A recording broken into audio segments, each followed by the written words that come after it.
আসসালামু আলাইকুম তোমাদের সবাইকে।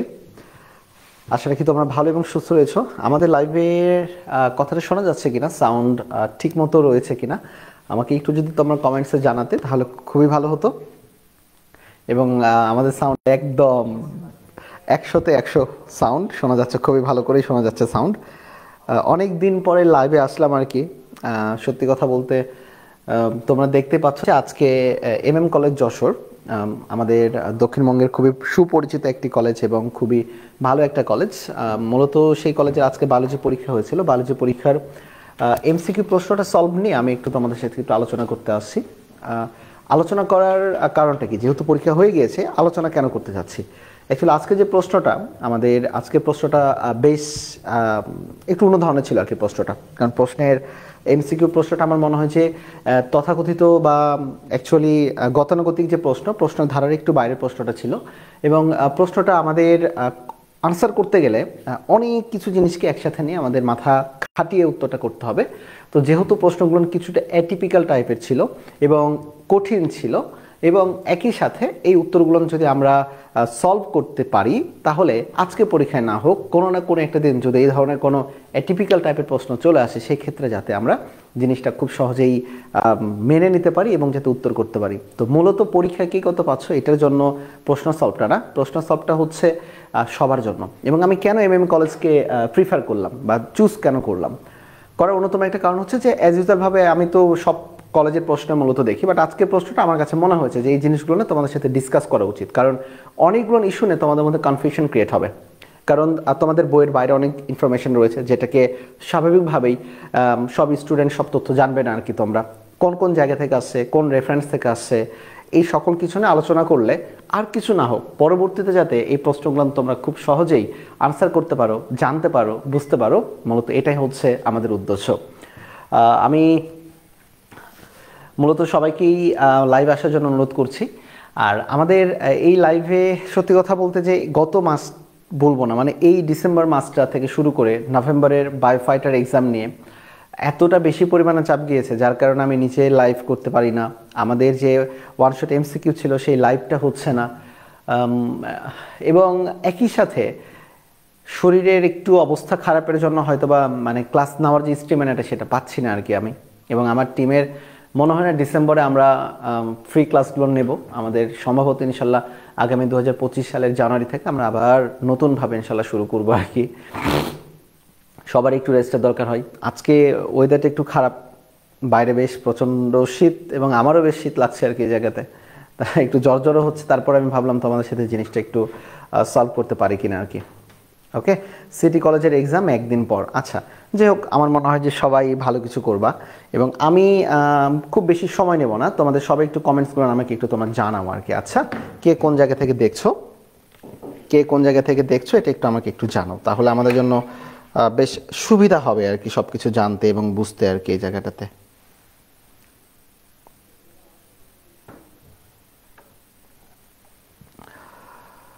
আমি তোমাদের সবার কমেন্টসগুলো একটু পরে ট্রাই করি। আমার এইখানে ল্যাপটপটা একটু দেখে নিই। আচ্ছা, সবাই একটু চলে আসো লাইভে, সবাইকে একটু আসতে বলো। আমাদের মনে হয় 3 মিনিট হয়ে গিয়েছে, তাহলে আমরা মূলত চলে যাই, আমাদের সলভের দিকে চলে যাই। তোমরা পরে দেখে নিতে পারবে আর কি। একটু জ্বর হচ্ছে, তারপরে আমি সবাই একটু চলে আসো লাইভে, সবাইকে একটু আসতে বলো। আমাদের মনে হয় 3 মিনিট হয়ে গিয়েছে, তাহলে আমরা মূলত চলে যাই, আমাদের সলভের দিকে চলে যাই। তোমরা পরে দেখে নিতে পারবে আর কি। আচ্ছা, টেবিলে বসে দেখছি। আচ্ছা, ঠিক আছে, ওকে, থ্যাংক ইউ। আমি একটু শেয়ার করে দিই আমাদের বিভিন্ন গ্রুপে, এটা একটু দিয়ে দিই আর কি আমি।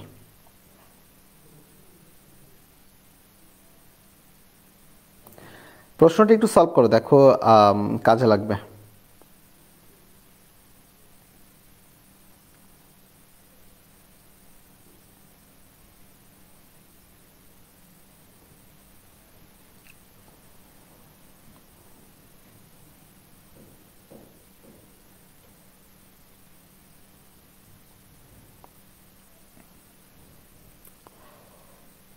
ওকে, চলো আমরা চলে যাই তাহলে আমাদের প্রশ্ন। লাতিফা খাতুন দেখছে বগুড়া থেকে, ওকে, থ্যাংক ইউ। তাহলে যাই আর কি, আমরা আমাদের সলভের দিকে একটু চলে যাই আর কি। দেখি প্রথম প্রশ্ন আর কি, আমাদের কলেজের প্রশ্ন আর কি। দেখো এখানে একটা কথা বলা রয়েছে, এবং এই প্রশ্নটা মানে সত্যি কথা বলতে বেশ অ্যাটিপিক্যাল, বেশ কঠিন এবং বেশ মাথা স্টর্মিং টাইপের একটা প্রশ্ন। যিনি স্যার করেছেন সেই স্যার খুবই মাথা খাটিয়ে প্রশ্নটা করেছেন আর কি। রেপ্লিকেশন এনজাইম, প্রশ্নটাকে পড়তে হবে। রেপ্লিকেশন এনজাইম রেপ্লিকেশন ফর্কের কাছে যে একটা ক্ষুদ্র কমপ্লিমেন্টারি স্ট্র্যান্ড তৈরি করে তার নাম কি? তাহলে দেখো রেপ্লিকেশন ফর্কের কাছে একটা কমপ্লিমেন্টারি স্ট্র্যান্ড তৈরি করে, রেপ্লিকেশন ফর্কের কাছে, ফর্ক বলতে রেপ্লিকেশন ফর্ক হচ্ছে আমাদের ধরে রাখ, সরি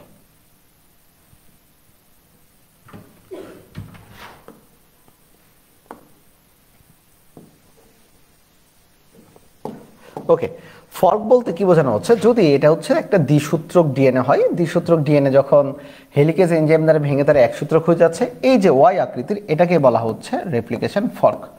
এবং এই রেপ্লিকেশন ফর্কের এখানে কি বলা হয়েছে, যে রেপ্লিকেশন ফর্কের কাছে যে একটা ক্ষুদ্র কমপ্লিমেন্টারি স্ট্র্যান্ড তৈরি করে তার নাম কি? এখন কে তৈরি করে বলেছে, কে? Replication enzyme. তাহলে রেপ্লিকেশন তো অনেক ধরনের এনজাইম রয়েছে, রেপ্লিকেশন করতে প্রায় 6 থেকে 7 ধরনের এনজাইম লাগে। তাহলে এই 6 থেকে 7 ধরনের এনজাইমের মধ্যে কোন এনজাইমটা রেপ্লিকেশন ফর্কের কাছে একটা ক্ষুদ্র কমপ্লিমেন্টারি স্ট্র্যান্ড তৈরিতে সহায়তা করে? কমপ্লিমেন্টারি স্ট্র্যান্ড তৈরিতে সহায়তা করে। কমপ্লিমেন্টারি স্ট্র্যান্ড বলতে আমাদের বোঝানো হচ্ছে ওই যে আমাদের অপত্য যে সকল স্ট্র্যান্ড আসে সেইটা। তাহলে বলে দেওয়া হচ্ছে এটা কিন্তু চাইছে এনজাইমের নাম, এবং আমরা দেখো এখানে লেখা রয়েছে ISSR, এটা পরবর্তীতে বুঝাই দিচ্ছি আর কি। 5 থেকে 10টা নিউক্লিওটাইড থাকবে। RFLP, এটা মানে কি বুঝাই দিচ্ছি, RNA প্রাইমার, RNA প্রাইমার এটা, এবং ওকাজাকি ফ্র্যাগমেন্ট। এর মধ্যে চেয়েছে কিন্তু দেখো, তুমি যদি কিছু নাও বোঝো, শুধুমাত্র দেখো এখানে তোমার কাছে এনজাইম মনে হয় কোনটা বলো তো? এনজাইম মনে হয় কোনটা? তোমাদের একটা জিনিস এখানে আমি একটু বলে দিই আর কি, সেটা হচ্ছে যে আমাদের দেখো যেটা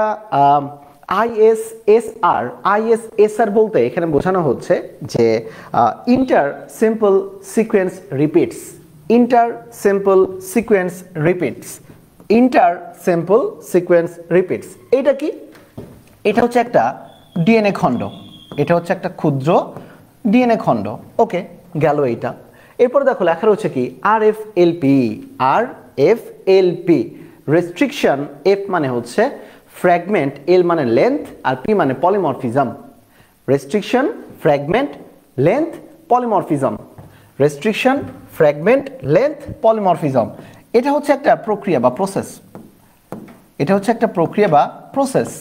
ওকে, চলে আসো ঘ নাম্বারে ওকাজাকি ফ্র্যাগমেন্ট। ওকাজাকি ফ্র্যাগমেন্ট আমরা জানি যে ল্যাগিং স্ট্র্যান্ড যেটা থাকে, অপত্য স্ট্র্যান্ডের ল্যাগিং স্ট্র্যান্ডের মাঝে ছোট ছোট কিছু গ্যাপ থাকে, ওই গ্যাপটাকে বলা হচ্ছে ওকাজাকি খণ্ড বা ওকাজাকি ফ্র্যাগমেন্ট। ওকে, তার মানে এটাও এনজাইম না, এটাও এনজাইম না। তাহলে একমাত্র এনজাইম যেটা সেটা হচ্ছে RNA প্রাইমার, RNA প্রাইমার। তাহলে বলেছে কিন্তু রেপ্লিকেশন এনজাইম, রেপ্লিকেশন এনজাইম, এই এতগুলো রেপ্লিকেশন এনজাইম যেমন কি কি, একটা হচ্ছে SSBP, এরপরে হচ্ছে হেলিকেজ এনজাইম, তারপরে দেখো এখানে লোক হচ্ছে RNA প্রাইমার, প্রাইমারটাই মূলত পরবর্তীতে প্রাইমেজ হিসেবে কাজ করে আর কি। এরপরে আমাদের লাইগেজ এনজাইম, এই এতগুলো এনজাইমের মধ্যে কোন এনজাইমটা আমাদের রেপ্লিকেশন ফর্কের কাছে একটা ক্ষুদ্র কমপ্লিমেন্টারি স্ট্র্যান্ড তৈরিতে ব্যবহৃত হয়েছে? তাহলে এখানে চেয়েছে কিন্তু এনজাইমের নাম, তাহলে একমাত্র এনজাইমের সাথে সম্পৃক্ত হচ্ছে RNA প্রাইমার, RNA প্রাইমার। তাহলে ISSR এটাও না। ওকে, এটা হচ্ছে একটা DNA fragment. RFLP restriction, fragment, length, polymorphism, এটা হচ্ছে একটা প্রক্রিয়া। এবং ওকাজাকি খণ্ড, এটা হচ্ছে একটা গ্যাপ বা খণ্ড, তাই না? এটাকে যুক্ত করে কোন এনজাইম? Ligase enzyme. লাইগেজ এনজাইমকে আমরা জানি, বলেছিলাম ঘটক এনজাইম। ক্লিয়ার? আর RNA প্রাইমার এটাই হচ্ছে একমাত্র এখানে এনজাইম হিসেবে কাজ করবে আর কি, মানে এনজাইমের মতো কাজ করবে। তাহলে আমি একটু দেখি রাইট অ্যান্সার তোমরা কি বলো আর কি। রাইট অ্যান্সার বৈশাখী মিম বলেছে maybe C. Aranya, right answer হচ্ছে সি। ভেরি গুড, রাইট অ্যান্সার হবে সি আর কি আমাদের। এখানে উত্তর দিয়েছি, এমন উত্তর দিয়েছে, সি দিয়েছি। রাইট অ্যান্সার এমন, রাইট অ্যান্সার সি। কাদের কাদের হয়েছে আমাকে একটু জানিও। চলো, রাইট অ্যান্সার হচ্ছে সি। এরপরের দিকে চলে আসি। ডিএনএ রেপ্লিকেশনের পর প্রুফ রিডিং এবং মেরামত দেখা যায় মানুষের প্রতি 1000 জিনের মধ্যে কতটি জিনে মিসম্যাচ হতে পারে? এটা একদম ডিরেক্ট হুবহু ওই লাইন থেকে তুলে দেওয়া। 1000 জিনের মধ্যে কতটি জায়গায় মিসম্যাচ হতে পারে? 1000টি জিনের মধ্যে একটা মাত্র জায়গায় কি হতে পারে? মিসম্যাচ হতে পারে। এবং এই মিসম্যাচ হলে আমাদের কি কি হতে পারে? মিসম্যাচ হলে কয়েক ধরনের রোগ হতে পারে। রোগের মধ্যে কয়েকটা গুরুত্বপূর্ণ রোগের নাম হচ্ছে জেরোডার্মা পিগমেন্টোসাম, জেরোডার্মা পিগমেন্টোসাম। জেরো মানে কি? খসখসে বা মরুভূমির মতো শুকনা। ডার্ম মানে হচ্ছে কি বলতো? ত্বক। আর পিগমেন্টোসাম মানে কি? পিগমেন্টোসাম কথাটা আসে পিগমেন্ট থেকে, মানে শরীরে ছোপ ছোপ ছোপ ছোপ দাগ দেখা যায়। তার মানে কি? জেরোডার্মা পিগমেন্টোসাম থেকে হতে পারে কিন্তু স্কিন ক্যান্সার, এবং আরেকটা হতে পারে কিন্তু কোলন ক্যান্সার। তাহলে এই যে মিসম্যাচ হতে পারে কয়টা জিনে? একটা জিনে 1000-এর মধ্যে, এবং এটার কারণে আমাদের ক্ষতি হয়। ক্ষতি হয় বলতে রোগ হয়। রোগের মধ্যে একটাকে কি বললাম? স্কিন ক্যান্সার হতে পারে, স্কিন ক্যান্সার হতে পারে। আর একটা কি হতে পারে বলো তো? আর একটা হতে পারে আমাদের কোলন ক্যান্সার। কোলন ক্যান্সার হতে পারে এই মিসম্যাচের কারণে। আই হোপ সো এটা তোমরা সবাই উত্তর দিয়েছো। কত? 2-এর এ। আরমান রয় উত্তর দিয়েছে 2-এর এ, ভেরি গুড। এরপরে আমাকে উত্তর দিয়েছে ইসায়া ইসলাম উত্তর দিয়েছে এ। তারপরে ইটস জাহিদ উত্তর দিয়েছে এ। তারপরে তাসমিয়া উত্তর দিয়েছে এ। হ্যাঁ, রাইট অ্যান্সার হচ্ছে আমাদের এখানে হবে এ বা 1টি। 2-এর উত্তর হচ্ছে 1। কে কত পাইলে একটু জানিও। ওকে, 3 নম্বরের দিকে আমরা একটু চলে আসি আর কি। দেখো 3 নম্বরের ক্ষেত্রে কি বলেছে? আদি কোষে একটা রিসিপ্ট ট্রান্সক্রাইব করে তা থেকে একাধিক প্রোটিন ট্রান্সলেট করার প্রক্রিয়াকে কি বলে? এখানে খেয়াল করো, একাধিক প্রোটিনের কথা বলেছে। একাধিক প্রোটিনের কথা যখন বলা হয়েছে তখন একাধিক মানে মনে রাখতে হবে এখানে পলি কথাটা আসে। পলি মানে অনেকগুলা। তাহলে দেখো মনোসিস্টনিক, মনো মানে হচ্ছে এক, মানে এটা হচ্ছে না। রিভার্স সিস্টনিক বলে এই ধরনের কোনো কথা নাই, হচ্ছে না। মাল্টিসিস্টনিক, এটা এই ধরনের কোনো কথা নাই, হচ্ছে না। তাহলে হচ্ছে একমাত্র পলিসিস্টনিক। ওকে, অনেকে তোমরা মাল্টিসিস্টনিক বলতে পারো, কিন্তু মাল্টিসিস্টনিক বলতে এই ধরনের কোনো কিছু ওয়ার্ড নাই, আছে পলিসিস্টনিক। তাহলে যখনই তুমি একাধিক প্রোটিন ট্রান্সলেট করার কোনো পদ্ধতি বা কোনো জিন সম্পৃক্তের কথা বলছো, তখন এটার উত্তর হবে কিন্তু পলিসিস্টনিক। তাহলে 3-এর উত্তর কি হবে? সি। কারা কারা উত্তর দিয়েছো? বৈশাখী মিম উত্তর দিয়েছে সি। তাসমিয়া রহমান উত্তর দিয়েছে এ। উত্তর দেওয়ার সময় তোমরা আগে লিখবা 3-এর যদি হয় সি এভাবে লিখবা, বা 4-এর যদি হয় বি তাহলে এইভাবে লিখবা, তাহলে আমি বুঝতে পারবো আর কি উত্তরগুলা। আচ্ছা, তাসমিয়া রহমান উত্তর দিয়েছে সি। হ্যাঁ, রাইট অ্যান্সার হচ্ছে আমাদের সি উত্তর। Very good, very good, very good, C. চলো সি, 3-এর সি। চলো এরপরে দিকে দেখি 4-এর। নিচের কোন আরএনএটি সবচেয়ে ছোট এবং কতটি নিউক্লিওটাইড যুক্ত? খুবই চমৎকার একটা কথা, আরএনএ। মনে রাখবা আরএনএ হচ্ছে মূলত 5 প্রকার। আরএনএ কত প্রকার? 5 প্রকার। 1 নাম্বার যদি কথা বলি, সেটা প্রথমে আসবে টি আরএনএ বা ট্রান্সফার আরএনএ। এরপরে চলে আসবো এম আরএনএ বা মেসেঞ্জার আরএনএ। এরপরের দিকে চলে আসবো আর আরএনএ বা রাইবোজোমাল আরএনএ। এরপরের দিকে চলে আসবো জিন আরএনএ, জিন আরএনএ। এবং সবার শেষে যেটা লিখবো সেটা হচ্ছে মাইনর আরএনএ, মাইনর আরএনএ। আমি সব কিছু একটু আলোচনা করে দিই, নিচ থেকে চলে আসি আর কি। দেখো মাইনর আরএনএ মূলত কাজ করে কি? মাইনর আরএনএ মূলত কাজ করবে যখনই তুমি দেখবা এনজাইম, ENZYME, অর্থাৎ এনজাইমের কাঠামো বা এনজাইম রিলেটেড যদি কোনো কাজ করার কথা বলে, তখন সেটা তুমি অবশ্যই উত্তর দেবা মাইনর আরএনএ, মাইনর আরএনএ। তাহলে এনজাইম রিলেটেড যদি কোনো কাজ হয় তাহলে সেটা নিয়ন্ত্রণ করবে মাইনর আরএনএ। জিন আরএনএ, জিন আরএনএ মূলত উদাহরণ হচ্ছে টিএমভি, টিএমভি, এটাকে বলা হবে জিন আরএনএর কাজ, জিন আরএনএর কাজ। ওকে, এখন চলে আসো আর আরএনএ। আর আরএনএ মানে রাইবোজোমাল আরএনএ। এবং এই আর আরএনএ এর কয়েকটা গুরুত্বপূর্ণ তথ্য আমি তোমাদেরকে বলি। এটা থাকে সবচেয়ে বেশি পরিমাণে, কত থাকে?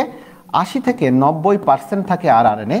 এবং এটা হচ্ছে সর্বাপেক্ষা স্থায়ী উপাদান, সর্বাপেক্ষা স্থায়ী উপাদান। তাহলে সর্বাপেক্ষা স্থায়ী উপাদান হচ্ছে রাইবোজোমাল আরএনএ, যেটা কিনা রাইবোজোম তৈরি বা রাইবোনিউক্লিও প্রোটিন তৈরির প্রধান উপাদান।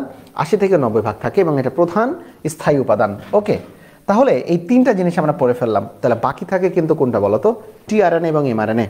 সবচেয়ে ভালো করে মনে রেখো এই জায়গাটাতে, এমআরএনএ মানে হচ্ছে মেসেঞ্জার আরএনএ। এই মেসেঞ্জার আরএনএ মেসেজ নিয়ে যাবে, সংকেত নিয়ে যাবে। কি তৈরি সংকেত? প্রোটিন তৈরি সংকেত। কই থেকে নিয়ে যাবে? নিউক্লিয়াস থেকে। কারণ আমরা জানি সকল কিছুর সংকেত মূলত রক্ষিত থাকে নিউক্লিয়াসে, আর নিউক্লিয়াস থেকে সাইটোপ্লাজমের রাইবোজোমে প্রোটিন তৈরি সংকেত নিয়ে যাবে, মানে মেসেজ নিয়ে যাবে এমআরএনএ, এমআরএনএ। কি তৈরি সংকেত? প্রোটিন তৈরি সংকেত। কই থেকে? নিউক্লিয়াস থেকে। কোথায় নিয়ে যাবে? রাইবোজোমে, মানে সাইটোপ্লাজমের রাইবোজোমে। এবং আমরা খুব ভালো করে জানি সংকেত বেশিক্ষণ ধরে কিন্তু রাখা হয় না, রাখলে সেটা চুরি হয়ে যেতে পারে। এই জন্য এমআরএনএর পরিমাণ খেয়াল করে দেখবা সবচেয়ে কম 5 থেকে 10%। আচ্ছা, বাংলায় লিখে দিই, 5 থেকে 10%, 5 থেকে 10%, মনে থাকবে এটা।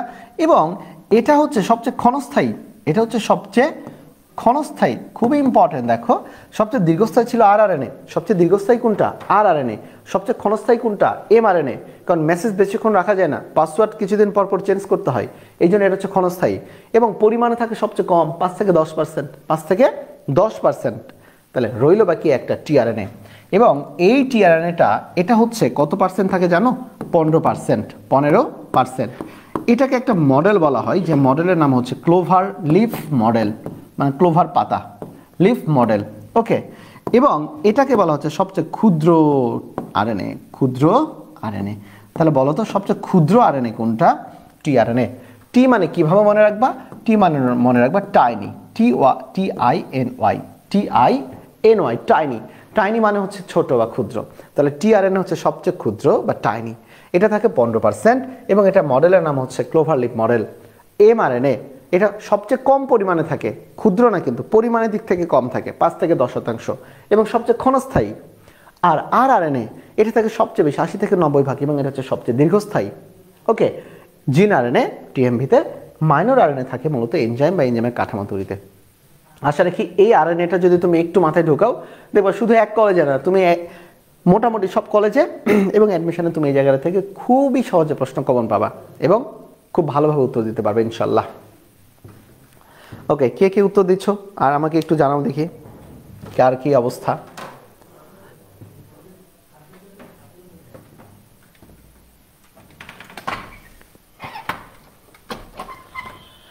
ওকে, আচ্ছা, মাইনর আরএনএ কে কে উত্তর দিচ্ছে দেখি। 4-এর ক, লতিফা খাতুন 4-এর ক, ভেরি গুড, 4-এর ক, অ্যাবসলিউট রাইট। বৈশাখী, তাসমিয়া, আয়েশা ইসলাম 4-এর ক, হ্যাঁ রাইট অ্যান্সার, 4-এর ক, গুড, ভেরি গুড। 4-এর ক দেখি উত্তরটা কি, আমাদের 4-এর ক উত্তর। চলে যায় পরের দিকে। 5 নাম্বার, মানুষের ওয়াই ক্রোমোজোমে কতটা জিন থাকে? খুবই একটা জিনিস, মানুষের থাকে মূলত এক্স, যেমন পুরুষদের ক্ষেত্রে হচ্ছে XY, স্ত্রীদের ক্ষেত্রে হচ্ছে XX। দ্যাটস ওয়াই এক্স জিনের প্রভাব বেশি, এবং এক্স জিনের সংখ্যা হচ্ছে 2968টি, এই যে 2968টি। আর ওয়াই জিনের সংখ্যা তো কম, ওয়াই জিনের সংখ্যাটা হচ্ছে মূলত 231টি। তাহলে রাইট অ্যান্সার হবে 5-এর খ। এটা সরাসরি বইয়ের একটা প্রশ্ন, 5-এর খ। এবং ওয়াই জিনের একটা রোগের যদি নাম বলি, সেটা তো আমাদের বই মনে রাখবা, সবচেয়ে একটাই রোগের কথা বলা রয়েছে, কানের লম। তাহলে ওয়াই জিনের যদি কোনো ডিজিজের কথা বলা হয়, তখন সেটাকে কি বলা হবে? কানের লম। এবং ওয়াই জিনকে আরেকটা নামে ডাকা হয়, যার নাম হচ্ছে হোলান্ড্রিক জিন। হোলান্ড্রিক জিন, বলো কোন জিন? হোলান্ড্রিক জিন, হোলান্ড্রিক জিন। ওকে ওকে, 5-এর ভাইয়া বায়োফাইটার এক্সামের প্রাইজ দিবেন না? হ্যাঁ ইনশাল্লাহ ভাইয়া খালিদুল, আমরা তোমাদের বায়োফাইটার এক্সামের প্রাইজ ইনশাল্লাহ আমরা এই সপ্তাহের মধ্যে কমপ্লিট করে ফেলবো ভাইয়া, কারণ গত সপ্তাহে আমি একটু ঢাকায় ছিলাম আর কি। হোলান্ড্রিক জেন। ওকে, 231, 5-এর বি উত্তর। চলো এরপরে দিই 6 নাম্বার, নিচের কোনটি সালফার মুক্ত অ্যামিনো অ্যাসিড? এটা একটা বেশ ক্রিটিক্যাল, বেশ অ্যাটিপিক্যাল, এবং বলা যায় যে গুরুত্বপূর্ণ, অবশ্যই গুরুত্বপূর্ণ প্রশ্ন যেহেতু আসে, গুরুত্বপূর্ণ এটা। সালফারযুক্ত অ্যামিনো অ্যাসিড মূলত 2টা থাকে, মেথিওনিন এবং সিস্টিন। মেথিওনিন এবং সিস্টিন, এটা একটু মনে রেখো, একটু মুখস্থ করার মতো জিনিস, মনে রেখো, মেথিওনিন এবং সিস্টিন। তাহলে 6-এর সালফারযুক্ত অ্যামিনো অ্যাসিড হবে মেথিওনিন, রাইট অ্যান্সার হবে 6-এর খ। মেথিওনিন আর একটা হচ্ছে সিস্টিন, মেথিওনিন আর একটা কি? সিস্টিন, কিন্তু এখানে সিস্টিন না, এখানে রয়েছে সিরেন। তাহলে 6-এর উত্তর হবে বি। 6-এর উত্তর কোনটা? বি। কারা কারা দিচ্ছে 6-এর উত্তর আমাকে একটু জানাও। 6-এর উত্তর হচ্ছে বি। চলো 6-এর উত্তর হচ্ছে বি। সাথে চলে যাই, একজন প্রাপ্তবয়স্ক ব্যক্তির দেহে সম্ভাব্য কতটি কোষ থাকে? এটা আমরা সবাই জানি, ট্রিলিয়নে, 100 ট্রিলিয়ন।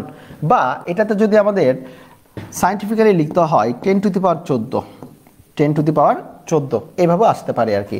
তাহলে 100 ট্রিলিয়ন, বইয়ের হুবহু প্রশ্ন, 100 ট্রিলিয়ন বা 10^14, অর্থাৎ 7-এর উত্তর হবে বি। কে উত্তর দিচ্ছ দেখি? 7-এর উত্তর হবে মূলত বি। 7-এর উত্তর কোনটা? 7-এর উত্তর হবে মূলত বি হবে আর কি আমাদের। ওকে, চলো এরপরের দিকে আমরা চলে যাই। 8, কোষকে গ্যাপ 1, এখানে একটু ভুল লেখা রয়েছে, গ্যাপ 1 থেকে এস এবং এস থেকে গ্যাপ 2 পর্যায়ে নিয়ে যাই কোনটি? কোন সাইক্লিন? আমার মূলত সাইক্লিন থাকে কি বলতো? GEAB, GEAB। মনে রাখবা, এ আছে, বি আছে, ডি আছে, ই আছে। পরীক্ষাতে প্রশ্ন আসে কোন ধরনের সাইক্লিন থাকে না। মনে রাখবা, সাইক্লিন সি বলে কোনো কিছু নাই, সাইক্লিন সি বলে কোনো কিছু নাই। DEAB রয়েছে বাট নট সাইক্লিন সি। তাহলে গ্যাপ 1 থেকে এস এবং এস থেকে গ্যাপ 2-তে নিয়ে যায় কোন সাইক্লিন? এই সাইক্লিনটা হচ্ছে মূলত সাইক্লিন ডি। রাইট অ্যান্সার হবে 8-এর এ, 8-এর এ। বাট এখানে আরও একটা গুরুত্বপূর্ণ রয়েছে সাইক্লিন এ। এ মানে অ্যাক্সিলারেশন, অ্যাক্সিলারেশন মানে ত্বরণ বা ত্বরান্বিত করা। তাহলে যদি কখনো বলা হয় যে রেপ্লিকেশন মানে এস দশায়, আমরা তো সবাই জানি এস দশা সবচেয়ে গুরুত্বপূর্ণ। এস দশায় যে ডিএনএ রেপ্লিকেশন হয়, এই রেপ্লিকেশনকে ত্বরান্বিত এবং আগে তো সক্রিয় করবে, সক্রিয় এবং ত্বরান্বিত করবে মূলত কোনটা বলতো? আমাদের এই সাইক্লিন এ। কিভাবে মনে রাখবো? A for acceleration. অ্যাক্সিলারেশন মানেই ত্বরণ বা ত্বরান্বিত করে, কোনো জিনিসকে দ্রুত গতি করতে পারে আর কি। তাহলে ডি কি করে? গ্যাপ 1 থেকে এস এবং এস থেকে গ্যাপ 2-তে নিয়ে যাওয়ার জন্য যে সিস্টেম সেটা করে। আর রেপ্লিকেশন, এস দশায় ঘটে রেপ্লিকেশন, এই রেপ্লিকেশনকে সক্রিয় এবং ত্বরান্বিত করে মূলত কোনটা? Cyclin D. আর আমরা মূলত জানি এই সাইক্লিনটা বা সিডিকে, সাইক্লিন বা সিডিকে, CYCLIN বা সিডিকে মানে সাইক্লিন ডিপেন্ডেন্ট কাইনেজ এবং প্যাপিলোমা 53 জিন, প্যাপিলোমা 53 জিন। কয়েকটা জিনিস দেখো, 1 নাম্বার, 2 নাম্বার, 3 নাম্বার, এই 3টা জিনিস মূলত আমাদের কোষচক্রকে নিয়ন্ত্রণ করে। তাহলে কোষচক্রকে নিয়ন্ত্রণ করে সাইক্লিন, সিডিকে এবং প্যাপিলোমা 53 জিন। কোনো কারণে যদি এরা তাদের নিয়ন্ত্রণ হারিয়ে ফেলে তখনই হয়ে যায় অনিয়ন্ত্রিত মাইটোসিস, যার কারণে হয় প্রথমে টিউমার থেকে হতে পারে ক্যান্সার। 8-এর এ উত্তর দিয়েছে ইমন, ভেরি গুড ইমন, 8-এর এ। তারপর তাসমিয়া রহমান উত্তর দিচ্ছে ওকে, 8-এর এ। জাহিদ উত্তর দিচ্ছে 8-এর এ, ভেরি গুড। 8-এর হচ্ছে এ। চলো দেখে নি, 8-এর উত্তর হচ্ছে এ। চলে যায় আর কি 8-এর উত্তর, এই যে 8-এর উত্তর হচ্ছে 9 নাম্বারে যায় আর কি আমরা। নিচের কোন ভাইরাসটি ক্যান্সার সৃষ্টির জন্য দায়ী? খুব ইম্পর্টেন্ট একটা, দেখো, DNA virus, RNA virus, retrovirus না, একটাই রয়েছে papilloma virus, human papilloma virus. Recently এটাকে আমরা বলি এইচপিভি। এইটা নিয়ে একটা গুরুত্বপূর্ণ কথা রয়েছে। তোমরা কয়েকটা দিন আগেও দেখলা যে বাংলাদেশের সরকার জরায়ুমুখ ক্যান্সারের জন্য স্কুল গোয়িং মেয়েদেরকে এই মানে ভাইরাসের বিরুদ্ধে একটা ভ্যাকসিন দিচ্ছে, ওকে। কিন্তু আমাদের দেশের কিছু অতি শিক্ষিত মূর্খ বাটপাররা তারা বলল যে এই ভ্যাকসিন দিলে নাকি মেয়েরা বাচ্চা উৎপাদন করার সক্ষমতা হারিয়ে ফেলবে, ওকে। কারণটা কি? দেখতেছে যে স্কুলে ভ্যাকসিন দিচ্ছে, দেওয়ার পরে কোনো মেয়ে অসুস্থ হয়ে গেছে, ওইটা দেখে আরও 5, 10, 20 জন মেয়ে অসুস্থ হয়ে গেছে। এইটা কিছু না, এটা জাস্ট একটা প্যানিক অ্যাটাক, ওকে। এই এইচপিভি ভ্যাকসিন দেওয়ার জন্য মেয়েদের প্রজনন ক্ষমতার বিন্দু মাত্র কোনো সমস্যা হবে না, বরঞ্চ বাংলাদেশে প্রত্যেক বছর অনেক মহিলারা এই এইচপিভি মানে হিউম্যান প্যাপিলোমা ভাইরাসের আক্রমণে জরায়ুমুখের ক্যান্সার নিয়ে অনেক মহিলারা মারা যাচ্ছে আর কি। তো যারা এই ধরনের গুজব রটাইতেছে তারা মানে বলার আর কোনো কিছু নয় আর কি, তাদেরকে কোনো কিছু, বাংলাদেশে তো গুজবটাই মনে হয় সবচেয়ে বেশি হাইলাইটেড হয়ে যায় আর কি এটাতে। তা আমি বলবো যে যদি এইচপিভি ভ্যাকসিন নেওয়ার সুযোগ থাকে অবশ্যই এইচপিভি ভ্যাকসিন নেওয়াটা উচিত। এটার সাথে প্রজননতন্ত্রের কোনো সম্পর্ক এই জায়গাতে নাই, বরঞ্চ প্রজননতন্ত্রকে বা প্রজনন সিস্টেমটাকে আরও সিকিউর করবে মূলত এই ভ্যাকসিনটা। তাহলে আমাদের এখানে কাজ করতেছে কোনটা? প্যাপিলোমা ভাইরাসের কারণে ক্যান্সার সৃষ্টি হতে পারে, ওকে। উত্তর হচ্ছে সি, 9-এর সি। চলো আসো 10। আচ্ছা, ড্রসোফিলা মাছির কথা বলেছে। এই ড্রসোফিলা ড্রসোফিলা মেলানোগ্যাস্টার যাকে বলা হচ্ছে ফলের মাছি, ওকে। খুবই চমৎকার একটা জিনিস। অ্যাজ ইউজুয়াল ভাবে ওইরকম ভাবে কোনো জায়গায় এইটা নিয়ে প্রশ্ন আসে নাই মেডিকেলে বা ভার্সিটিতে, বাট যেহেতু এটা আসছে একটু জানা দরকার। ড্রসোফিলা মাছিতে খেয়াল করবা, ড্রসোফিলা মাছিতে মূলত ক্রোমোজোমের সংখ্যা থাকে 8টা। কয়টা থাকে? 8টা। এটা একটু মুখস্থ জিনিস, কিছু করার নাই, ওকে। 8টা, রাইট অ্যান্সার। 46টা থাকে কার? মানুষ আর রেশম পোকার। আমি রেশমটা লিখে দিলাম, মানুষ আর রেশম পোকার, ওকে। 14 থাকে কার? পাটের, ওকে। আই হোপ সো ব্যাপারটা তোমরা বুঝতে পেরেছো। 9-এর উত্তর সি দিয়েছো। 10-এর উত্তর হবে বি। 10-এর উত্তর হবে বি। সব একটু কমেন্টে জানাও 10-এর উত্তরটা কি।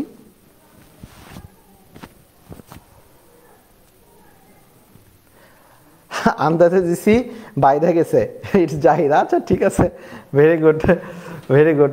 আচ্ছা চলো, তাহলে এটা হচ্ছে 10-এর উত্তর হচ্ছে বি।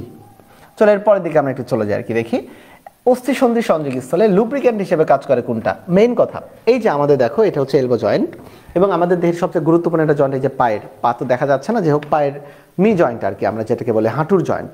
এই জয়েন্টটা আমরা নড়াচড়া করতেছি, দেখো তো কোনো কটমট কটমট শব্দ হচ্ছে, কোনো কষ্ট হচ্ছে? হচ্ছে না। কারণ কি? এই জয়েন্টে আমাদের মূলত রেডিয়াস আনলা এবং এখানে আমাদের যেটা হিউমেরাস, এই যে জয়েন্টগুলো রয়েছে আর কি, হিন্স টাইপের জয়েন্ট, এই জয়েন্টগুলাই কিভাবে মূলত মোবাইলের মতো কাজ হচ্ছে? মূলত এখানে থাকে মিউকোপলিস্যাকারাইড, মিউকোপলিস্যাকারাইড। তাহলে মিউকোপলিস্যাকারাইড রয়েছে আর কি। পলিস্যাকারাইড, স্যাকারাইড মানে তো স্যাকারিন টাইপের, আর স্যাকারিন তো অবশ্যই কার্বোহাইড্রেট। এবং তোমাদের তৃতীয় অধ্যায় কোষ রসায়নে কার্বোহাইড্রেটের কাজের মধ্যে সরাসরি লিখে দেওয়া রয়েছে যে কার্বোহাইড্রেট অস্থিসন্ধিতে মূলত লুব্রিকেন্টের মতো কাজ করে। তাহলে রাইট অ্যান্সার হবে মিউকোপলিস্যাকারাইড, মিউকোপলিস্যাকারাইড। আমি একটু লিখে দিলাম মিউকো, কি রে বানান ভুল লিখছি কেন? Mucopolysaccharide, saccharide. তাহলে মিউকোপলিস্যাকারাইড বলো তো, এটা তো অবশ্যই স্যাকারাইড মানে স্যাকারিন, এটা অবশ্যই তো এক ধরনের কার্বোহাইড্রেট, তাই না? তাহলে রাইট অ্যান্সার হবে 11 খ, 11 খ তোমাদের রাইট অ্যান্সার। অর্থাৎ ইমন এখানে উত্তর দিয়েছে 11 বি, জাহিদ উত্তর দিয়েছে 11 বি, এস আপন উত্তর দিয়েছে 10 বি। আচ্ছা, তো এখন পর্যন্ত তোমাদের কয়টা হইলো আমাকে একটু জানাও তাহলে, আর আমাদের ক্লাসটা একটু শেয়ার করে দাও, তোমরা অনেকে তো লাইভে রয়েছো, ক্লাসটা শেয়ার করে দাও আমাদের। চলো, এটা হচ্ছে কার্বোহাইড্রেট 11। চলে যায় কি 12 নাম্বার, নিচের কোনটি পাইরানোস ধরনের? জাস্ট ডিরেক্ট প্রশ্ন, ডি গ্লুকোজ, বোঝানোর কোনো কিছু নাই এই জায়গাটাতে। নিচের কোনটা পাইরানোস ধরনের? পাইরানোস আর ফিউরানোস রয়েছে, তাই না? ডি গ্লুকোজ হচ্ছে পাইরানোস ধরনের, ডি গ্লুকোজ হচ্ছে পাইরানোস ধরনের। সিলেবাসে শুধু কার্বোহাইড্রেটই ছিল, তাই ওইটাই দিছি। হ্যাঁ, কোনো সমস্যা নাই দিশা, একই তো জিনিস, প্রবলেম নাই তো। আমি তোমাদের কার্বোহাইড্রেটের সাথে আরও জিনিসটা বলে দিলাম যে এটা থেকে আদের কি হইতে পারে আর কি, মিউকোপলিস্যাকারাইড। মিউকোপলিস্যাকারাইড নাই তো কি হয়েছে? মিউকোপলিস্যাকারাইড তো it's one type of carbohydrate. Okay, তাহলে এটা আমাদের হবে ডি গ্লুকোজ, পাইরানোস। আর ফিউরানোস হইলে আসতো ফ্রুক্টোজ, ফ্রুক্টোজ আসতো আর কি। ওকে, আচ্ছা চলো এর পরের দিকে 12 পরের দিকে আমরা একটু চলে যাই। Cellobiose, cellobiose. তোমাদের জ্ঞাতার্থে একটা বলে রাখি, আমরা যে সকল খাবার হজম করতে পারি না সে সকল খাবার মানে সেটা হচ্ছে বিটা ডি। সেটা হচ্ছে কোনটা? Beta D. তাহলে আমরা হজম করতে পারি না কি কি বলতো? সেলুলোজ। দেখো পলিস্যাকারাইডের উদাহরণ ছিল কিন্তু 3টা বই, একটা ছিল স্টার্চ, গ্লাইকোজেন আর সেলুলোজ। এর মধ্যে স্টার্চ তো হচ্ছে ভাত, চাল, আটা, ময়দা, এগুলা ওকে আমরা খাই এবং হজম করতে পারি। গ্লাইকোজেন, গ্লাইকোজেন কি? আমাদের দেহের যকৃতে জমা থাকে অতিরিক্ত গ্লুকোজ গ্লাইকোজেন রূপে, যেটা আমরা হজম করতে পারি। কিন্তু সেলুলোজ মানে ঘাস, লতা পাতা, ফাইবার, এটা আমরা হজম করতে পারি না। তার মানে হজম করতে না পারলে সেটা হবে বিটা ডি, বিটা ডি এবং বিটা ডি। আর তোমার দেহ যেটাকে হজম করতে পারবে সেটা হবে আলফা ডি। তাহলে এই যে দেখো বিটা ডি, কিন্তু এখানে তো সেলুলোজ নয়, লেখা হচ্ছে সেলোবায়োজ। মনে রেখো সেলুলোজের ছোট ভাইয়ের নাম হচ্ছে সেলোবায়োজ, সেলুলোজের ছোট ভাইয়ের নাম হচ্ছে সেলোবায়োজ, মানে দুইটা কাছাকাছি নাম না? তাহলে অবশ্যই কোন ধরনের বন্ধন হবে? বন্ধন হবে বিটা ডি, বন্ধন হবে কি? বিটা ডি, তাই না? যেহেতু হজম করতে পারি না। তাহলে দেখো আলফা ডি, এটা হচ্ছে না, আলফা ডি এটা হচ্ছে না। তাহলে খেয়াল করো, বিটা ডি গ্লুকোজ নাকি beta D fructose? Must be cellobiose হচ্ছে আমাদের beta D glucose, beta D glucose. তাহলে রাইট অ্যান্সার হবে 13 এর কত? দেখি উত্তর কে দিচ্ছে? 13 এর বি, 13 এর বি। লুবাকে আন্দাজে দিছি কিছু হলো না, আহারে আন্দাজে দিছি দিয়েও কিছু হলো না, তো খুবই কষ্টের বিষয় এটা। আচ্ছা ঠিক আছে, চলো দেখি। ওকে, বিটা ডি গ্লুকোজ 13 নাম্বার। চলো 14 নম্বরে, শ্রেণীবিন্যাসের ধারাক্রমে প্রথম ত্রিস্তরী মুখ্য পর্ব কোনটা? ত্রিস্তরী শুরুই হয় মূলত প্ল্যাটিহেলমিনথেস থেকে। কই থেকে? প্রথমটা ছিল পরিফেরা, পরিফেরা, এরপরে ছিল কি? নিডেরিয়া, এরপরে কি ছিল? প্ল্যাটিহেলমিনথেস।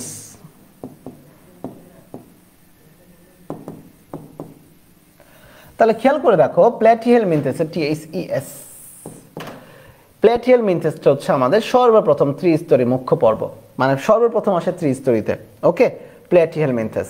এবং এই প্ল্যাটিহেলমিনথেসকে কিন্তু সিলোম অনুসারে এটা কিন্তু অ্যাসিলোমেট। কি সিলোমেট? অ্যাসিলোমেট। কারণ আমরা জানি প্রথম 3টা পর্ব হচ্ছে অ্যাসিলোমেট, নেমাটোডা 4 নাম্বার। এই একমাত্র এই বাবুটা হইতেছে সিউডোসিলোমেট, আর নেমাটোডা পর থেকে অ্যানেলিডা বা একাইনোডামাটা সবাই হচ্ছে ইউসিলোমেট বা প্রকৃত সিলোমযুক্ত। তোমাদের আজকে একটা সিকিউ প্রশ্ন আসছিল সিলোম দিয়ে।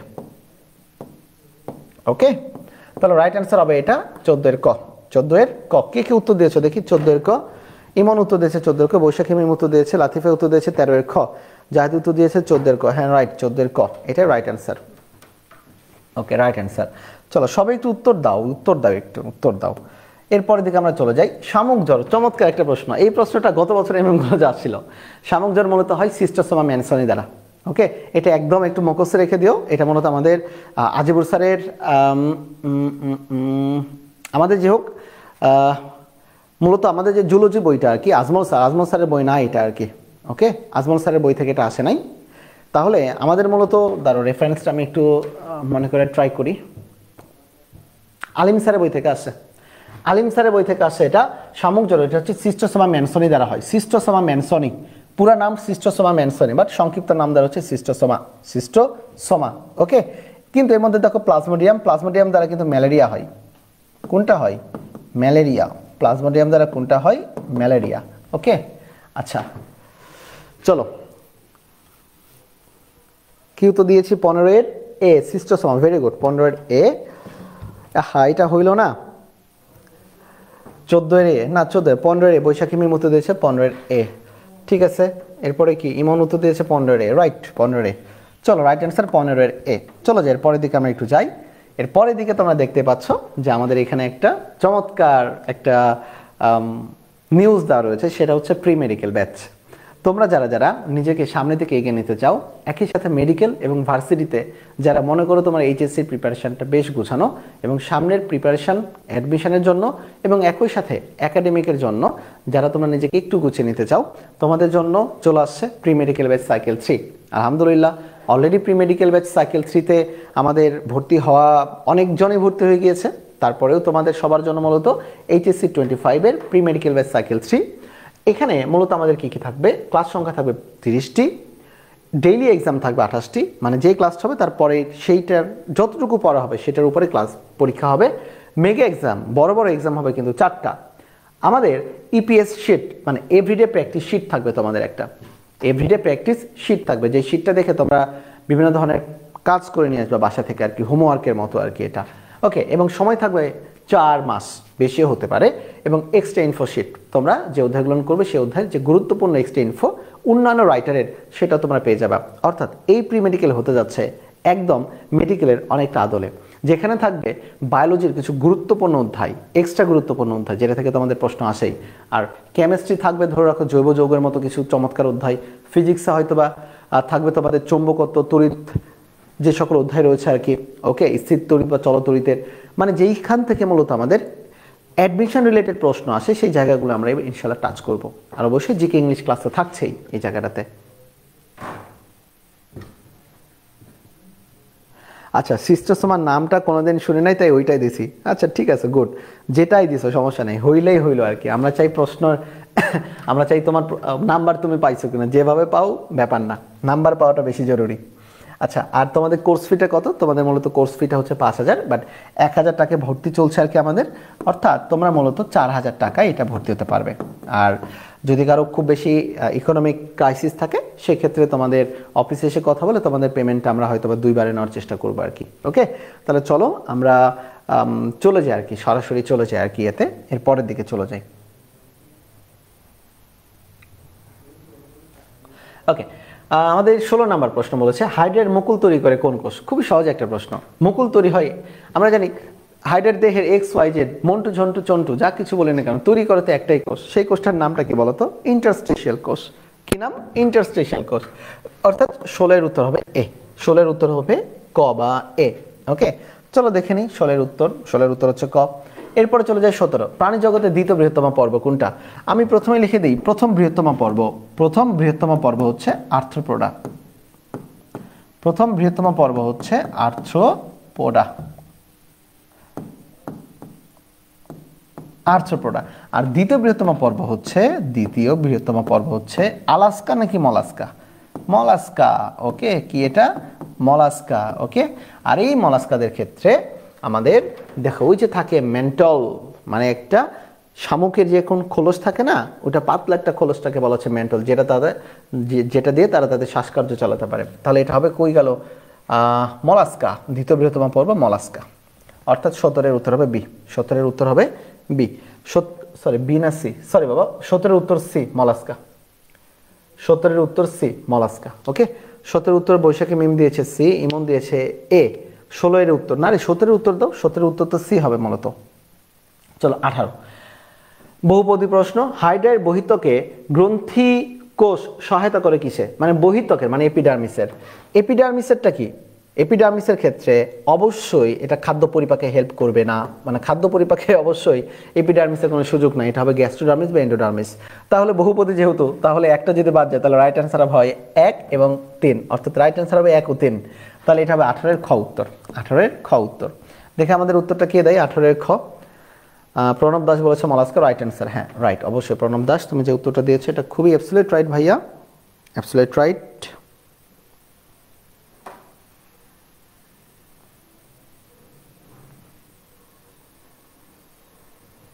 হ্যাঁ রাইট, অবশ্যই প্রণব দাস তুমি যে উত্তরটা দিয়ে অ্যাবসলিউট রাইট। ওকে চলো এরপরের দিকে আমরা একটু চলে যাই আর কি। দেখো 18 এর উত্তর হবে খ। 18 উত্তর কে দিয়েছে আর কি? তাসমিয়া রহমান দিয়েছে 16। 16 উত্তর চাচ্ছি না আমি, 18 উত্তর চাচ্ছি।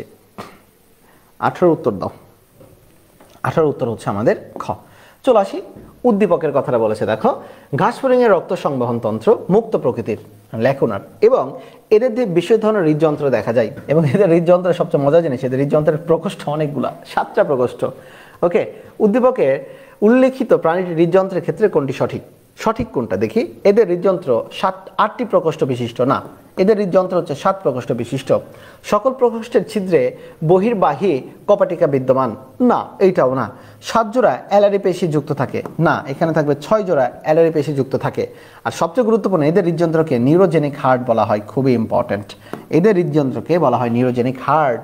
তাহলে ঘাসফড়িংয়ের হৃদযন্ত্রকে নিউরোজেনিক হার্ট বলা হয়। কেন বলা হয়? কারণ আমরা জানি ঘাসফড়িংয়ের মানে যে কোনো হৃৎপিণ্ড তো গঠন করার জন্য কি লাগে বলো তো? হৃৎপেশি লাগে। কিন্তু ঘাসফড়িংয়ের ক্ষেত্রে এই ধরনের কোনো পেশি থাকে না। কিন্তু ঘাসফড়িংয়ের ক্ষেত্রে যেহেতু হৃৎপেশিগুলো থাকে না, সেক্ষেত্রে ওই হৃৎপিণ্ডের আশেপাশে যে সকল গ্যাংলিয়ন বা স্নায়ুজালক রয়েছে তারা মিলে মূলত হার্টের একটা কাভারিং তৈরি করে।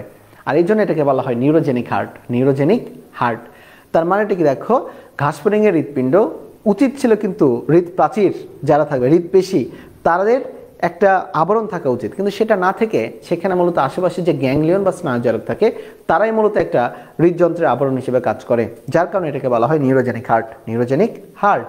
ওকে, তাহলে চলে আসে আমাদের উত্তর বলেছে কত নাম্বার? 19। 19 হচ্ছে সি নাম্বার। Very good. উত্তর কে দিয়েছে? 19 সি।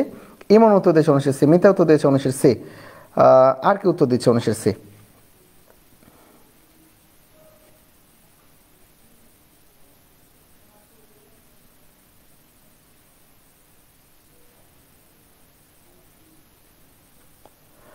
19 সি উত্তর আর কে দিচ্ছে? দিশা উত্তর দিয়েছে 19 সি। আরাফাত রহমান উত্তর দিয়েছে 19 সি। Right answer 19 C. চলো 20 নাম্বারের দিকে চলে যাই। উদ্দীপকের উল্লিখিত প্রাণীটি সংবহনের ক্ষেত্রে প্রযোজ্য, মানে ওই আগের প্রাণীটারই। দেখো এদের ক্ষেত্রে দেখো হৃদযন্ত্রে সম্মুখ থেকে পশ্চাৎ দিকে ঢেউ সৃষ্টি হয়, মানে ওদের হৃদযন্ত্র তো ধরে রাখো মানে 7টা প্রকোষ্ঠ, 1 2 3 4 5 6 7 প্রকোষ্ঠ থাকে, তাই না? কিন্তু এটা হচ্ছে ধরে রাখো এটা একটা তাদের সামনের মুখ, একটা ঘাসফড়িং একটা দাগায় নিলাম আর কি, ধরে রাখো কিচ্ছু একটা ঘাসফড়িং। তাহলে দেখো এই যে এদের যে হৃৎপিণ্ড, এদের হৃৎপিণ্ডের যে সংকোচন প্রসারণ, মনে রাখবা ঘাসফড়িংয়ের হৃদযন্ত্রের সংকোচন প্রসারণ সবসময় পেছনের দিক থেকে শুরু হবে। It starts from the back end. It starts from the back end, পেছনের দিক থেকে শুরু হয়ে সামনের দিকে আসবে। কিন্তু এখানে দেওয়া রয়েছে দেখো সম্মুখ থেকে পশ্চাৎ দিকে যাচ্ছে, তার মানে এটা আগেই বাদ। এটা কি আগে আমাদের বাদ। তাহলে 2 নাম্বার যদি বাদ চলে যায় তাহলে যেহেতু বহুপদী, উত্তর দেখো কি হবে? 1 এবং 3। 1 এবং 3 কত নাম্বার? 20 উত্তর হচ্ছে খ। 20 উত্তর হচ্ছে খ। তাহলে 20 উত্তর হচ্ছে আমাদের খ। যারা যারা ক্লাসটা দেখছো তোমাদেরকে অনেক ধন্যবাদ, এবং একই সাথে এই ক্লাসটা তোমরা একটু শেয়ার করে দিও। এবং আমাদের প্রি মেডিকেল ব্যাচে এইচএসসি 25 ব্যাচ তোমাদের একটা ধামাকে একটা প্রিপারেশনের জন্য আমাদের প্রি মেডিকেল ব্যাচ যশোরের মধ্যে আমি মনে করি সবচেয়ে ট্রাস্টেবল একটা জায়গা। এবং তোমাদের এইচএসসি 25 যারা রয়েছে তোমরা সবাই জানো তোমাদের আইসিইউ রিভিশন ব্যাচ চলছে অলরেডি। আমাদের 2টা ব্যাচ একদম ফুল, 3 নাম্বার ব্যাচে ভর্তি চলছে সকালের দিকে আর কি, তুমি চাইলে সেখানে আসতে পারো। আর যারা 26 রয়েছে তোমাদের জন্য তো বেসিক বায়োলজি চলছেই, যাদের ভালো, যারা কমফোর্ট ফিল করো ইউ আর ওয়েলকাম। এই জায়গায় চাপাচাপি জোরাজোরি পাচাটার কোনো সুযোগ নেই এই জায়গাটাতে আমাদের। ওকে, তোমাদের যেখানে কমফোর্ট ফিল করবা সেখানে তোমরা পড়বা আর কি। আচ্ছা ভাইয়া, কোশ্চিন দেখে তো হতাশ। কোশ্চিন কি স্ট্যান্ডার্ড ছিল? না, আমার কাছে কোশ্চিন স্ট্যান্ডার্ড মনে হয় নাই। স্পেশালি সিকিউ প্রশ্নটা স্ট্যান্ডার্ড মনে হয় নাই, আটকানোর জন্যই মনে হয়েছে দেওয়া হয়েছে আর কি মূলত। তো যাই হোক, আরও স্ট্যান্ডার্ড প্রশ্ন করা যেত, প্রশ্নটা স্ট্যান্ডার্ড হয়নি আমার কাছে, এটা আমার ব্যক্তিগত মতামত। অনেকের কাছে আলাদা মতামত হতে পারে, এটা আমার ব্যক্তিগত মতামত, স্ট্যান্ডার্ড হয় না প্রশ্নটা। ভুল আন্দাজে আর কত লাগবে, তাও ঠিক। আচ্ছা, 20-এর মধ্যে কে কত পাইলা এখন পর্যন্ত?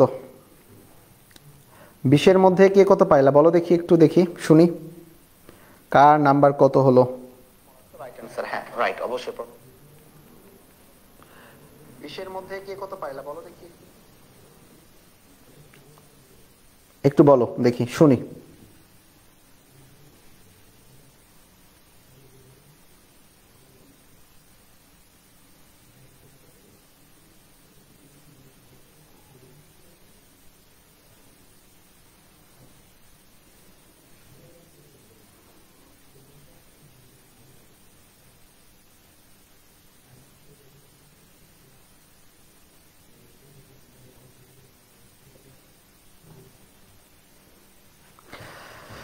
হ্যাঁ, কে কত পেলা, কে কত পেলা?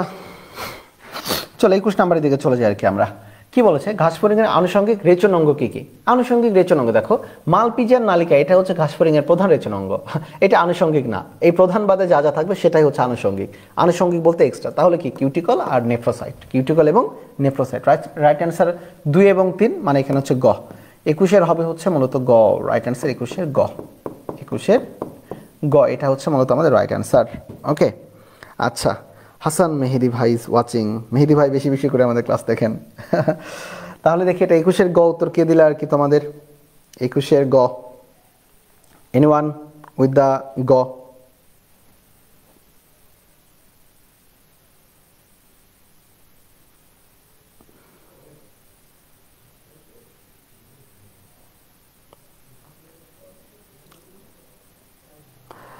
ওকে, চলো এরপরের দিকে আমরা একটু চলে যাই আর কি, দেখি 21, এরপরের দিকে আমরা চলে আসি 22-এ। রুই মাছের প্রতি পার্শ্বে কতটি ফুলকা আর্চ থাকে? চমৎকার একটা জিনিস, আর্চ। আর্চ মানে রুই মাছের ফুলকার যে অস্থিময় অংশ সেটাকে বলা হয় আর্চ। আর্চ থাকে প্রতি পাশে 4টা করে, আর্চ থাকে প্রতি পাশে 4টা করে। আর যদি কখনো বলা হয় ফুলকা ছিদ্র, ফুলকা ছিদ্র, মনে রেখো, পড়ুক না পড়ুক মনে রেখো, ফুলকা ছিদ্র প্রতি পাশে থাকে হচ্ছে 5টা, তার মানে 5 জোড়া 2 পাশে। তাহলে আর্চ থাকবে প্রতি পাশে, আর্চ মানে অস্থিময় যে অংশ ফুলকার, আর্চ থাকবে হচ্ছে 4টা এবং ফুলকা ছিদ্র থাকবে প্রতি পাশে হচ্ছে 5টা। ভালো করে মনে রেখো, তাহলে 22-এর উত্তর হবে মূলত 4, মানে এটা হচ্ছে গ, রাইট হচ্ছে গ, 22-এর রাইট অ্যান্সার গ। ওকে, এক্সাম হলে কিছু সময়ের জন্য মনে হচ্ছিল যে হয়তোবা অন্য কোনো বড় ক্লাসে এক্সাম দিতে বসছি। থাক, মাঝে মধ্যে এরকম ফিলিং থাকা ভালো আর কি। ওকে, এক্সপিরিয়েন্স। তাহলে চলো 22-এর উত্তর হবে সি, মানে 4।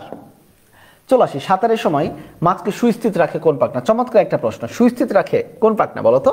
সুস্থিত রাখে আমাদের দেখো, পৃষ্ঠ পাখনা রাখার সুযোগ নাই, শ্রোণী পাখনা রাখার সুযোগ নাই নাকি? আচ্ছা, বক্ষ পাখনা রয়েছে, পায়ু পাখনা রয়েছে, সেক্ষেত্রে সুস্থিতের ক্ষেত্রে আমাদের রাখবে মূলত পায়ু পাখনা। সুস্থিত রাখবে কোনটা? পায়ু পাখনা। আমি উত্তর ডিরেক্ট বলেই দিলাম আর কি এটাতে। তাহলে সুস্থিত রাখতে সহায়তা করে কোনটা? 23, 23-এর উত্তর হবে 4, 23-এর উত্তর হবে 4। ওকে, 22-এর উত্তর সি দিয়েছো, ভেরি গুড। সুস্থিত রাখতে সহায়তা করে পায়ু পাখনা। চলো 23, 24 নম্বরের দিকে চলে যায় আর কি। দেখো এখানে একটা আইসের ছবি দেওয়া রয়েছে। উদ্দীপকের গঠনটি কোন মাছের? যেহেতু এটা একটা গোলাকার আইস, গোলাকার আইস মানে এটা হচ্ছে কোন ধরনের আইস বলো তো?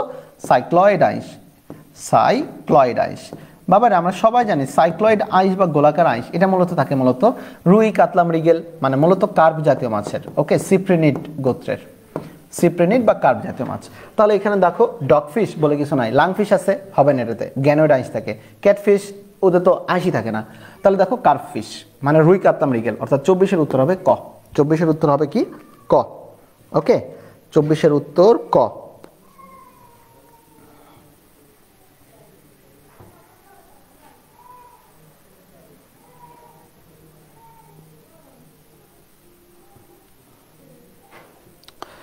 চলো, এবং the last question, I hope so, বেশ ইজি একটা প্রশ্ন। রুই মাছের ডিম নিষিক্ত হওয়ার কতদিন পরে ক্লিভেজ শুরু হয়? এই ক্লিভেজ মানে কি জানো? এই ক্লিভেজ মানে জাইগোটের বিভাজন। এই ক্লিভেজ মানে কিসের বিভাজন? জাইগোটের বিভাজন, জাইগোটের বিভাজন।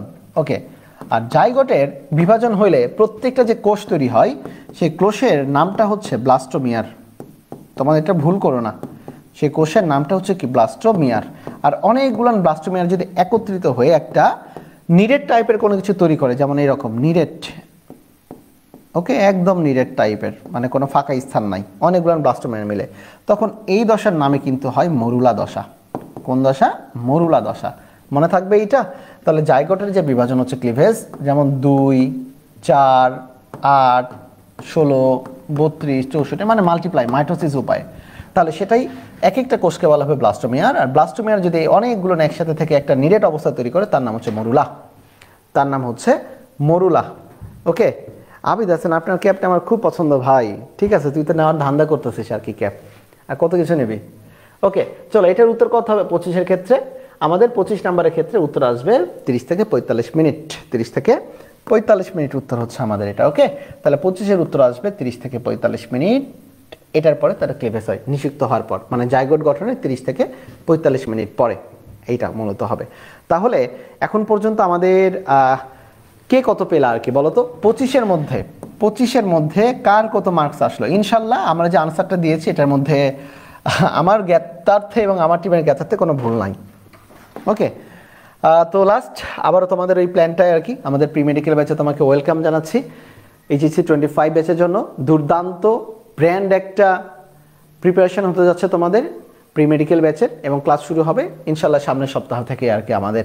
তো মাত্র 4000 টাকায় তুমি সেখানে এনরোল করতে পারো 4 মাসের এই কোর্সে।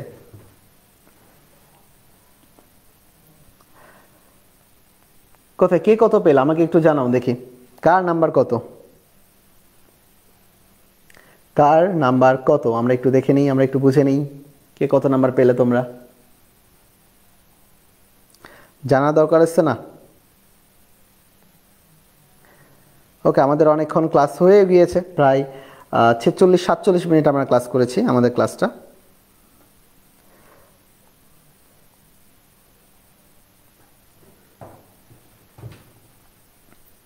পনেরো থেকে 18-এর মধ্যে সাফওয়ানা ইসলাম। ওকে, খারাপ না তো, ভালো হয়েছে আর কি, ভালো ভালো নাম্বার পাইছো, সমস্যা নেই আর কি।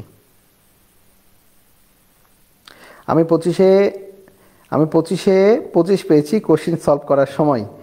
ভাই আপনিও 25 পাইছেন? ঠিক আছে, আচ্ছা ঠিক আছে, ওকে 25। প্রথমগুলো দেখি নাই, দেখে একটু জানিও কে কত পাইছো। তো যাই হোক, সবাই ভালো থেকো, সুস্থ থেকো, আমাদের সাথে থেকো, বায়োলজি লাভার্সের সাথে থেকো। অবশ্যই কোয়ালিটিফুল কিছু জিনিস তোমাদের জন্য করবো আর কি, জাতি বর্ণ ধর্ম সবার নির্বিশেষে আর কি। সবাই ভালো থেকো, আচ্ছা সুস্থ থেকো, আল্লাহ হাফেজ, আসসালামু আলাইকুম।